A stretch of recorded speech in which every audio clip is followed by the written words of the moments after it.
What's going on, everybody? It is Chris Aiken from Aftershocks, and just wanted to remind you before we give you this next great interview that you should be subscribed to the CMS Podcast Network, cmspn.com. That is the web address. You can watch, you can listen, you can subscribe. Everything you need to do to catch not only this episode, but everything that we've done in the past. It's all over there on the CMS Podcast Network, as well as great shows from the Classic Metal Show, Shockwave Skull Sessions, Talk to Me, and of course, Aftershocks TV. So sign up today and you will never be without entertainment again. All right, enough of this. Let me give you the interview you came here to see.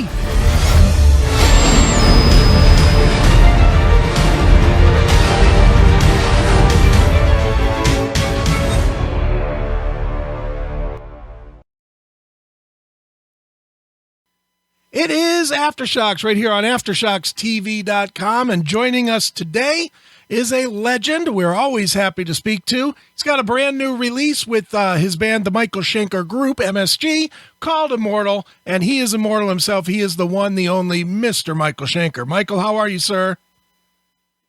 Fine, thank you. Considering the circumstances, like I said before. Right. Yep, it's definitely a trying time, Michael, but it's always a good time when we've got new music from Michael Schenker, whether it's Michael Schenker Fest or Michael Schenker Group or, anything with your name on it. You know that you're going to get an hour's worth of blistering guitar and some great vocals and just some great rock and metal, man. So it's a good time in that respect. Yeah, and I have to say that since 1980, everything is Michael Schenker Group, and the good thing about it is that with subtitles like Michael Schenker's Temple of Rock or Michael Schenker Fest or the first Michael Schenker Group, then MSG, you always know it's categorized, and you always know when what happened, because I had so many different musicians, throughout my career, that sometimes people get confused, but Sure. they need to know that, I always am the starter of anything that happens. Even when it was Michael Schenker Group, I gave him the M. I didn't care about me being M first, Right. but, so it gives everybody an idea to what period of my career we're talking about.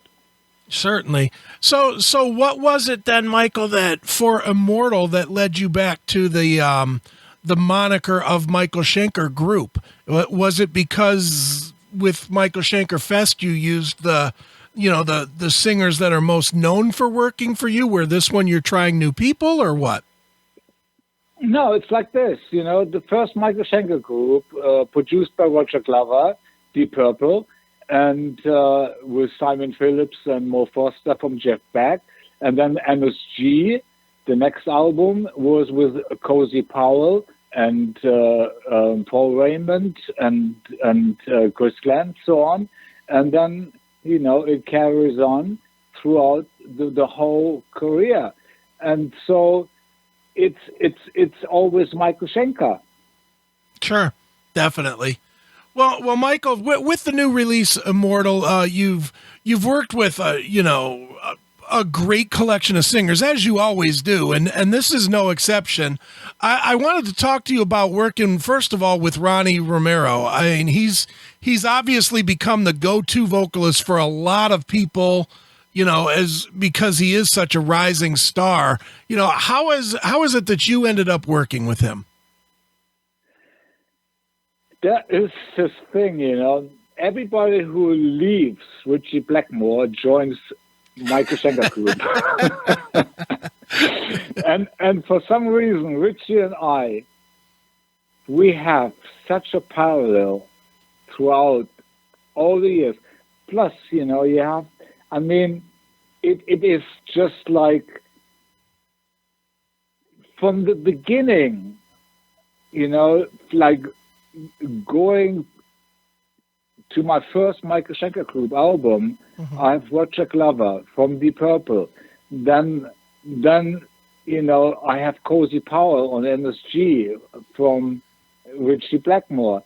and of course Roger also was with Rainbow, Right. and and so then I had Graham and Dougie White and now Julian Turner and we did so many things similar because he left Deep Purple and I left UFO, and the ironic thing is that both of us of our bands that we came from, like me from UFO and him from Deep Purple, they actually got replacement from the same management, like Vinnie Moore for UFO, and then replacement from the same management for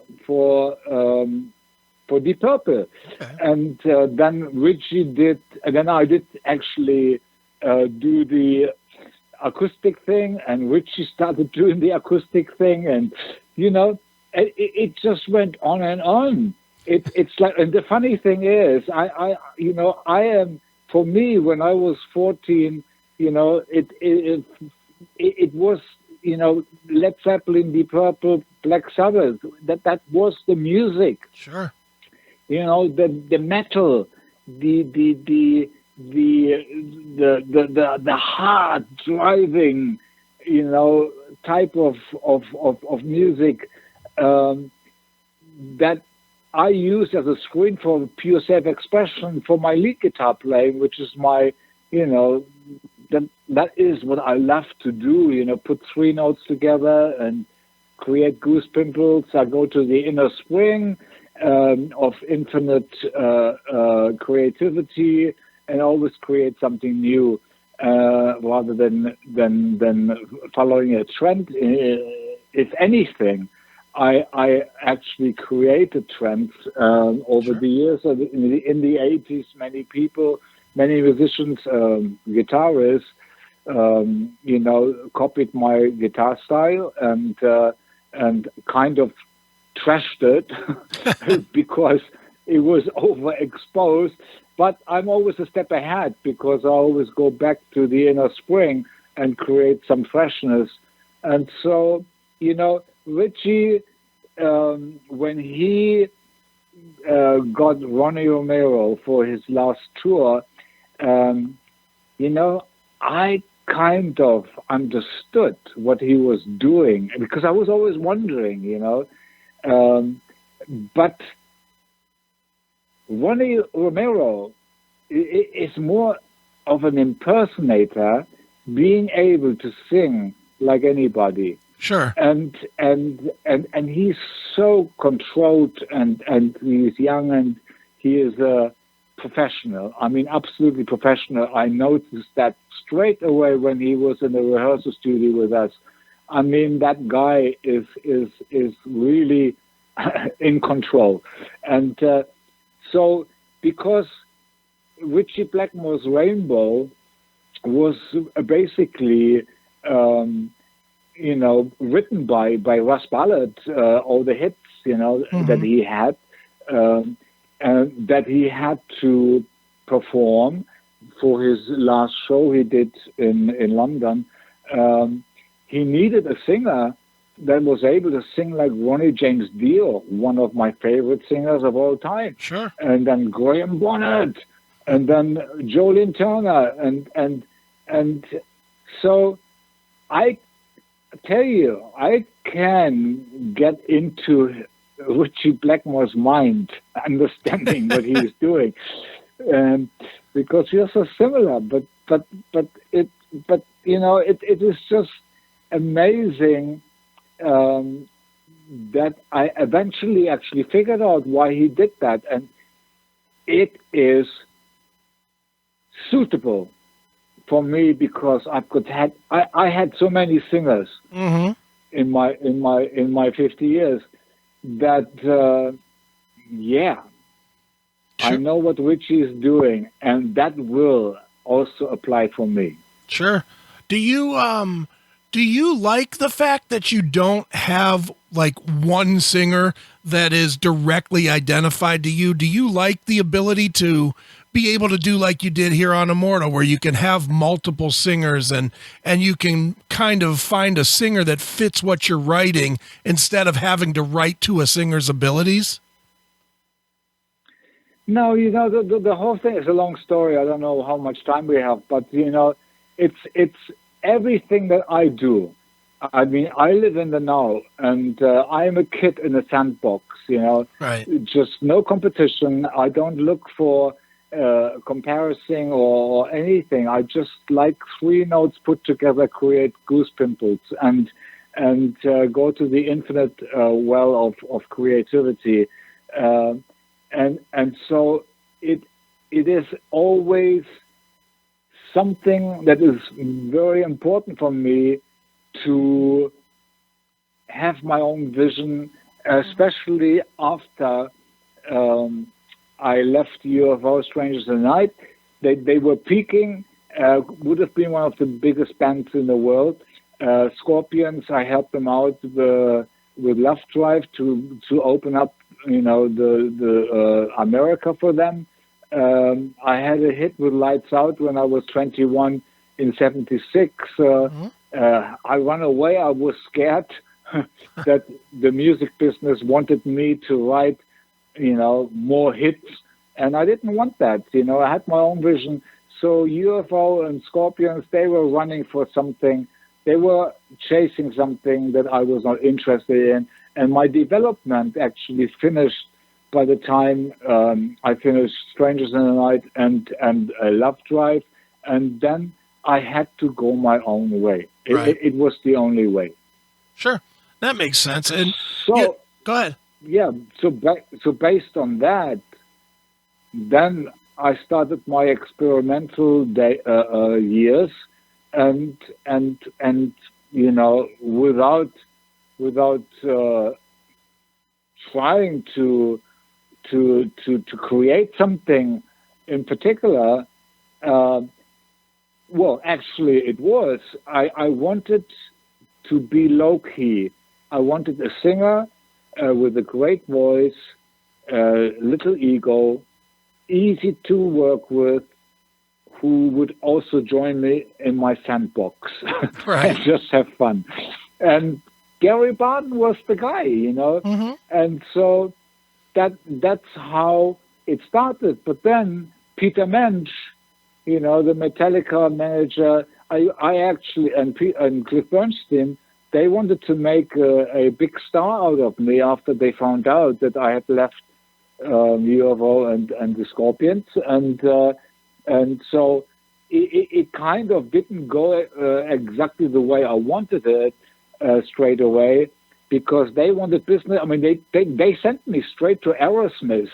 Right. to and then I actually ended up.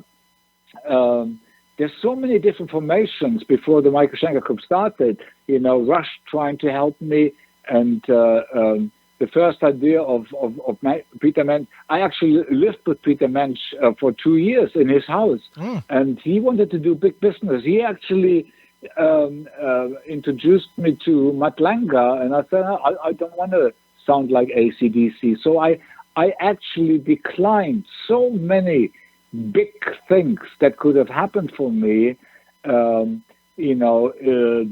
some musicians go like, Michael Schenker must be absolutely stupid. especially Ozzy Osbourne. I love him. Led Zeppelin, Black Sabbath, and Deep Purple, and all the 60s guitarists, Johnny Winter, Rory Gallagher. All of these people were, I felt, that was what I wanted. They all had their own style, and it was so important for me to realize at some point that I needed to be a self-expressionist, to really show how I see it, and that led me to a less commercial period of my life where I wasn't able to put put expensive musicians on retainer, for instance, and so people came and left and came and left. I always left it up to them, when they wanted to carry on, and it was never really my decision to change any musician. It just was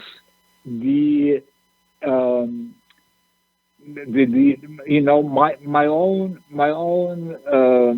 desire to play, to have fun, and so because of that, I had to let people go.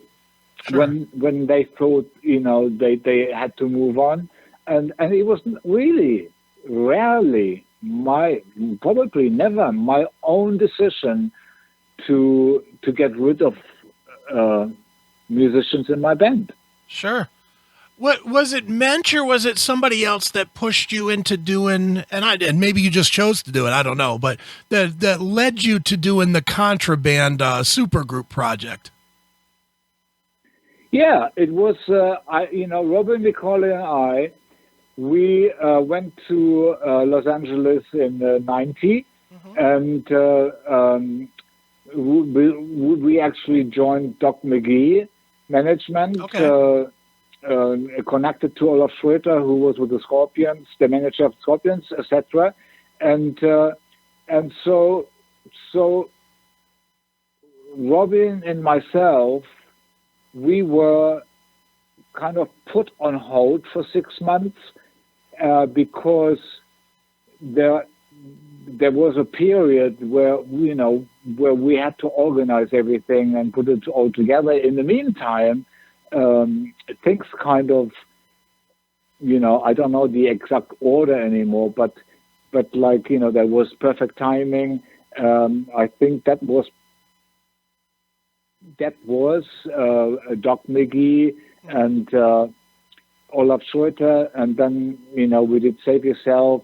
But it was the time when we actually changed management. We had a hit with Anytime, and then it just kind of went to a situation where Robin and myself thought, and maybe everybody else, that it would be better that Robin and I go our own new way. So we joined Left Bank management, and they had Vixen and Rat and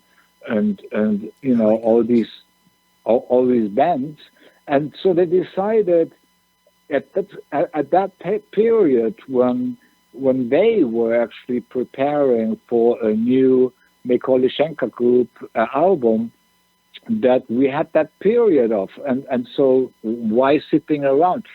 If you are asked, hey, Michael, do you want to be part of being the lead guitarist of a project we put together, with a Vixen bass player and Plotzer, the drummer from Rat, and and I said, yeah, of course. I mean, nothing else to do. Right. That was basically it, But it turned out incredibly, and so the problem was that Tracy Guns and Ritchie Blackmore, who was, by the way, a phenomenal singer. Sure. We did a cover of the Ian Hunter song, and it turned out phenomenal, and people loved it. But for some, unfortunately, Richard Black and Tracy and Richard didn't get on. Okay. They had a fight. We did a live concert together, and that was the end of it. Yeah, well, that's too bad, because it was a fun record, if nothing else. It was a definite fun listen right there at the, what was that, 91 or whatever when it came out. Yeah, and it was well produced, and I mean it actually was a great project. And then I also had the situation in the same period of the 6 months waiting to make a record with Robin McCauley, that I was asked by Warren DeMartini, who is a Michael Schenker fan, Sure. To help out, with rap, and so because Crosby, the other guitarist, died, and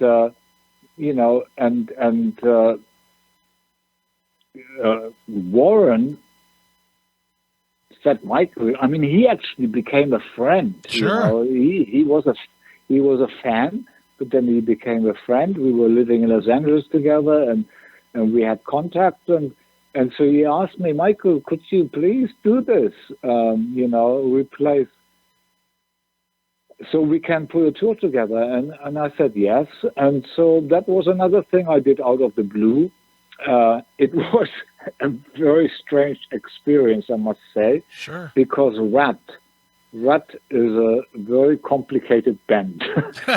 The members within the band, they are divided, and it was a very, very, it was interesting, but it was also very aggravating to see so many fights and so many arguments. And so, but anyway, that's what I did in those years. And then, we did the third Michael Schenker Group album. Sure. And I mean, you've had this long and great career since then, obviously, and certainly it lands to Immortal. That's the latest release coming out in January. No secret, the pandemic is really hurting anybody that's a musician, yourself included. Do you think that you're going to have any chance to tour this record, or do you have any hope to even do that? Yeah, we already. I mean, I had to cancel the biggest show that it would have been the biggest show ever in Japan. I think in March it was, and it was like 2 drummers, Simon Phillips, Bodo Schopf, and a 5-hour program, A and B set, 5,000 seater each night. Would have been as much as the Budokan, 2 times Osaka, 2,000 seater each night, and I prepared for it for 1 whole year. It was so much work because it was such unusual, extreme, and timing. Like the amount of time to be on stage, up to 3 hours was amazing, and playing so many songs from my past. I mean, it's hundreds and hundreds and hundreds of notes that I had to right. get myself familiar with again, and so. But we had to cancel it, because I was asked, Michael, please cancel Japan, because otherwise Japan, I guess maybe the government would never like you, because I would be encouraging people to ignore the virus. And so I said, okay, what about Whitesnake? Are they canceling too? And then eventually we all canceled. Sure. And but it just then from April, then we had a tour in Europe and the UK, and in April we had to postpone that to December, and then from December, and now we actually had 2 festivals, the French what is it called? Well, Garage Pop and Hellfest was supposed to be in 2020, but they postponed it to 2021. Okay. And so now we're ending up actually doing those 2 festivals in June in 21, which sounds like, very promising, possible, with the vaccine and all of that stuff going on. And my agent has actually been able to put together a new UK European tour. So we do 4 shows in October 21 in the UK and 5 in Europe, and that will be with Ronnie Romero and a one, like a band. Okay. Not like Michael Schenker Fest with all the different singers, but since Ronnie can sing like anybody, so Right. I have no problem doing that. And with all the borders and Barry Sparks, living in America, I kind of had to tell him that it may not be possible that he can be the bass player Sure. on those tours, because I don't want to invite any more out of the blue situations where I have to overnight rehearse new musicians. Mm-hmm. I have to make sure that keep it as compact as possible and workable as possible, to, in the midst of all of this disaster, Right. to get somewhere, And I have a great band together, and so we are really looking forward. And by the way, Michael Schenker Fest and Temple of Rock and all of that still exist. If people can afford Michael Schenker Fest, because Michael Schenker Fest is such a big undertaking coming from all over the world, we are always there to do it. And but for now, it's the Michael Schenker Group 50th anniversary. Actually, it is announced on the Michael Schenker 50th anniversary Immortal, performed by the current MSG Michael Schenker Group. Excellent. Well, Michael, real quick, one last quick question before we go. I'm sure you're well aware that UFO put out a massive box set of Strangers in the Night, and I know I've heard previously from you that you were not real happy with the original Strangers in the Night. Like you had some issues like with Rock Bottom. I know you didn't like that version that was out there. Have you heard the big reissued box set, and are you happy with it? To be honest, I'm very little informed about it. I was giving an interview just as a, my opinion about, and I was told that there was something that Philmock was putting something out. By the way, I gave him back the name UFO for free. I owned 50% of it, but I'm the kid in the sandbox, so it doesn't matter to me. And so I really never researched. I mean, I never knew that my picture was never on the Love Drive album. I was a 6th member for that album under contract. It was a breach of contract, and they left my picture out. I found out many years later, well, actually 2015, when the Scorpions approached me for their 2015, for their release of their box set. And, and so I never knew that I was credited as having written lyrics for In Search of the Peace of Mind. I had zero knowledge of English. How can I have written lyrics? No way. 15 years old. So misinformation should have said Michael Schenker music, and then whoever wrote the lyrics. That's how it should have been written on the original credits of the original Lonesome Crow release. So I don't look or focus on any credits or details in the past. I always move forward. I live in the now. Right. I love to create new stuff. I operate from the inner spring of creativity, infinite, and many people in the 80s have basically copied my lead guitar playing and overexposed it and trashed it, but I'm always a step ahead because I always go to the infinite spring of creativity and always come up with something fresh. So it's okay. I sometimes joke, maybe I should open a bank account, to have those guys make some donation for their success of making millions. But money and fame and success and all of that never actually was important to me. It was always being the kid in the sandbox, having fun playing music.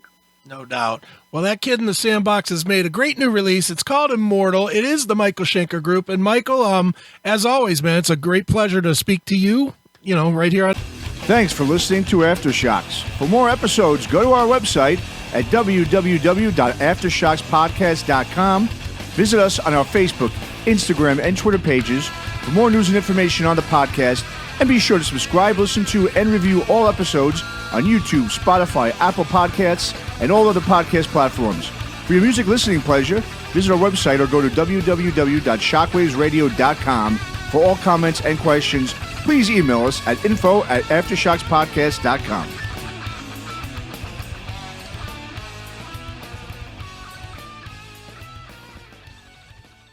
All right, everybody, another great interview right here on Aftershocks TV. And before we go, just want to remind you one more time, make sure you get over and subscribe to the CMS Podcast Network, cmspn.com. You can watch, you can listen, you can subscribe to everything that we do. Not only us, but the classic metal shows, Shockwave Skull Sessions, Talk to Me. It's all there, one site. Get 4 great shows. Never have to do anything again but be entertained. So check it out, cmspn.com, cmspn.com, cmspn.com. Until next time, folks.